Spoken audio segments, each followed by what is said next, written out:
Londet được thành lập vào năm 2018 và bắt đầu gia nhập thị trường Việt Nam vào năm 2020. Nền tảng có trụ sở chính tại London, Vương quốc Anh, và địa chỉ là Sở Giao dịch Chứng khoán London. Londet tập trung đầu tư vào các công ty khởi nghiệp giai đoạn đầu. Kể từ khi thành lập, Londet đã giúp nhiều công ty phát triển thành công với phạm vi đầu tư rộng.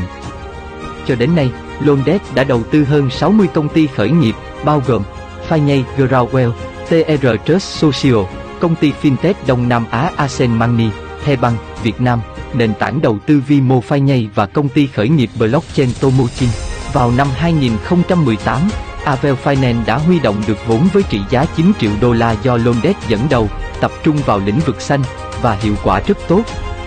Để giúp các doanh nghiệp vừa và nhỏ toàn cầu và công nhân hiểu tầm quan trọng của việc độc lập tài chính và giải quyết các vấn đề về dòng tiền, Londet và một số công ty đầu tư đã huy động 70 triệu đô la, sẽ bổ sung vốn đầu tư theo số khách hàng, để đáp ứng nhu cầu tiết kiệm,